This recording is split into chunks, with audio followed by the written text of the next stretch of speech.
にうどよ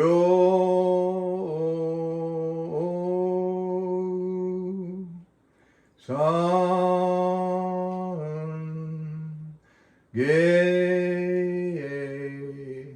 ら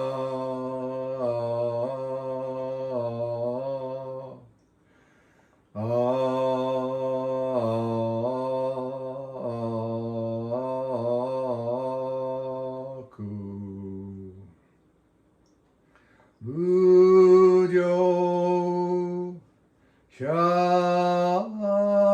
科如来にうどよ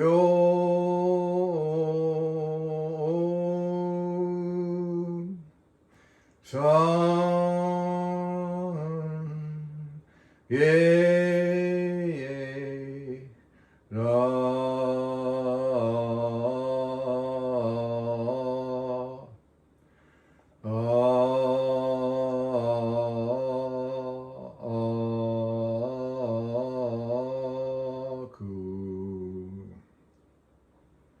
無常十法如来にうどよ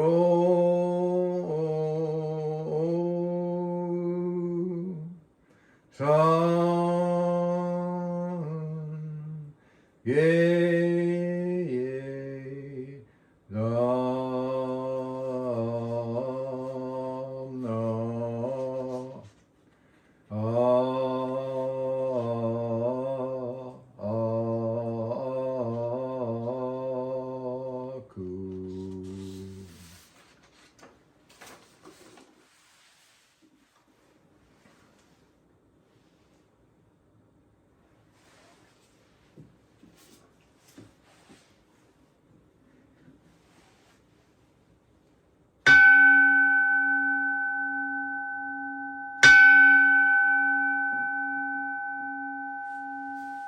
我言長世願必死無 Yae Okimoto, Bikue Kawasaki, Charley Miyoshi, Matsuo Sakagami, Jackie Kawasaki Wills, Edwin Adima, Joe Toshio Nishimoto, Jack Shilthroat, Mei Humie Kajikami, Janice Tsuneko Ikuta,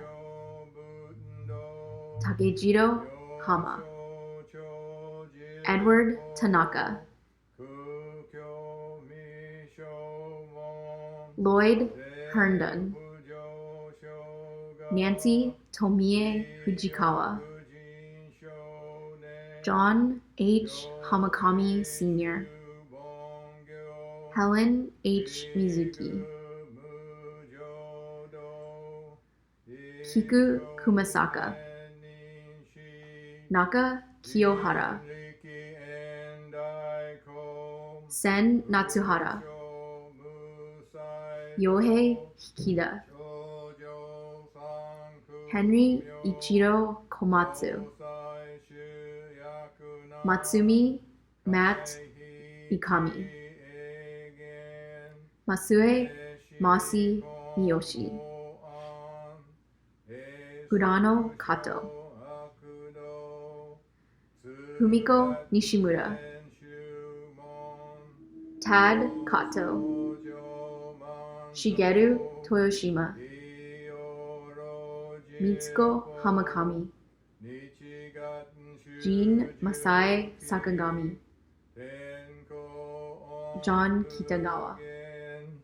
一種解放像法制苦毒法上大集中説法四式 Fuyo Isai Bud Gusoku Shutoku Hon Ganne Shinjo Man Toku Isangai Yo Nyobut Mugechi Tsudaten Mihusho Gangaku Erik Toshi Sai Shoson Shigan Yakoka Daisen no Kando Koku Shotenin To Uchi Myoke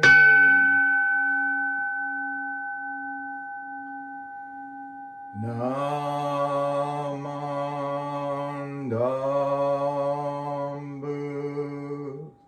Namandambu Namandambu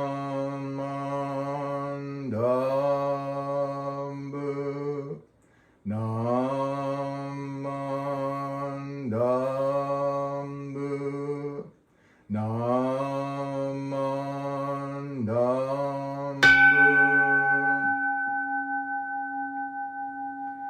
Ganishikudoku Yodo Seisai Dohoten Bodai Ishin Oyo An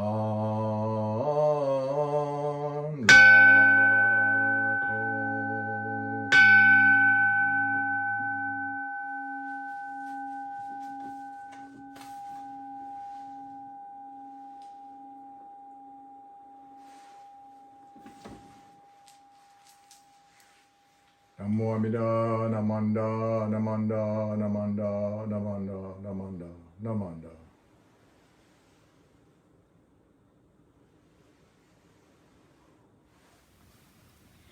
The Jodo Shinshu Creed. In trusting the vow of the Buddha and reciting the sacred name, I shall proceed through the journey of life with strength and joy. Revering the light of the Buddha, reflecting upon my imperfect self, I shall strive to live a life of gratitude. Following the teachings of the Buddha, discerning the right path, I shall spread the true Dharma.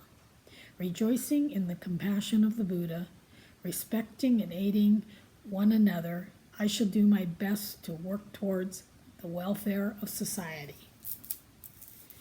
Namo Amida Butsu, Namo Amida Butsu, Namo Amida Butsu. Good morning, everyone. Welcome to our virtual service, and thank you for joining us today. Please join me in Gassho for a reading from the collected works of Shinran. The right Dharma surpasses all things of the world. Observance of the precepts and seated meditation are called the right Dharma. Only those who have observed the precepts without fault have now come to hear the right Dharma. Those of evil, arrogance, the hindrance of passions and indolence will have difficulty entrusting themselves to this Dharma. But those who have encountered Buddhas in previous lives will listen joyfully to the teachings of the world-honored one. Namo Amida Butsu, Namo Amida Butsu, Namo Amida Butsu, Namo Amida. So today we dedicate our service to those who have gone before us to the Pure Land of perfect peace during this month and years gone by. We remember our friends, our family, and our Dharma ancestors with warmth and happiness. By keeping the memories of our loved ones alive, we can conceivably better understand ourselves. The other day, my little sister, who's a staunch Southern Baptist, and I were talking about all of the woes in the world today. We talked a little bit about politics, which got us nowhere. And then she stated that if we all followed the 10 Commandments, the world would be a much nicer place. She listed the commandments for me, which she feels come directly from God. You shall have no other gods. You shall make no idols. You shall not take the name of the Lord in vain. You should not commit murder, commit adultery, steal, bear false witness, covet. In addition, you should honor your father and mother and honor the Sabbath. And then she asks, she says, do Buddhists follow these 10 commandments? And I pondered for a minute and I explained that we do not have commandments, but we have general regulatory rules of behavior called the precepts. Now, there are 227 precepts for Theravada monks and 311 for Theravada nuns. But traditionally, the first 5 of these precepts are practiced by Jodo Shinshu Buddhists. And they are refrain from killing, refrain from stealing, refrain from lying, slandering, gossiping, and spreading rumors, refrain from sexual misconduct, and refrain from taking intoxicants. So then she asked, if not from God, where do these rules or these precepts come from? So I decided to relate the following story for her, titled The Goat That Laughed and Wept, one of the Jataka tales. This story is about an age-old tradition of the ritual sacrifice of animals in India and as practiced in the pre-Christian Abrahamic religions. The concept of ritual sacrifice to appease certain deities has been prevalent since time immemorial. So here's the story. One day while the Buddha was staying at Jetavana, some monastics asked him if there was any benefit to sacrificing goats, sheep, and other animals as offerings for departed relatives. No, monastics, replied the Buddha, no good ever comes from taking life, not even when it is for the purpose of providing a feast for the dead. Then he told this story of the past. He said, long, long ago, when Brahmadatta was reigning in Banarsi, a Brahmin decided to offer a feast for the dead, so he went out and bought a goat to sacrifice. He then said, my boys, to his students, he said, take this goat down to the river, bathe it, brush it, hang a garland around its neck, give it some grain to eat, and bring it back. Yes, sir, they replied, and led the goat to the river. While they were grooming it, the goat started to laugh with a sound kind of like a pot smashing, kind of a cackle, I suppose. Then just as strangely, it started to weep, started crying. The young students were amazed at this behavior, and they said, why do you suddenly laugh? They asked the goat. And then, why do you now cry loudly? The goat said, repeat your question when we get back to your teacher. The students hurriedly took the goat back to their master and told him what had happened at the river. Hearing the story, the master himself asked the goat why it had laughed and then why it had cried. In times past, Brahman, the goat began, I was a Brahmin who taught the Vedas just like you. I too sacrificed a goat as an offering for a feast for the dead. Because of killing that single goat, I have had my head cut off 499 times. I laughed aloud when I realized that this was my last birth as an animal to be sacrificed, and today I will be freed from my misery. But on the other hand, I cried when I realized that because of killing me, you also may be doomed to lose your head 500 times. And it was out of pity for you that I cried. Well, goat, said the Brahmin, in that case, I'm going to spare you. Now, I'm not going to kill you. Brahmin, explained the goat, whether or not you kill me, I cannot escape death today. Don't worry, the Brahmin assured the goat, I'll guard you. You don't understand, the goat told him. Your protection is weak. The force of my misdeed is very strong. The karma of killing is very strong. The Brahma united the goat, or rather the Brahma untied the goat. The Brahma untied the goat and said to his students, don't allow anyone to harm this goat. They obediently followed the animal to protect it. After the goat was freed, it began to go about grazing and eating. And it stretched out its neck to reach some leaves on a bush growing near the top of a large rock.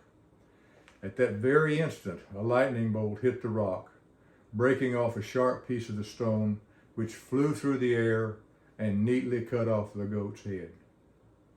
A crowd of people gathered around the dead goat and began to talk excitedly about the amazing accident they had just witnessed.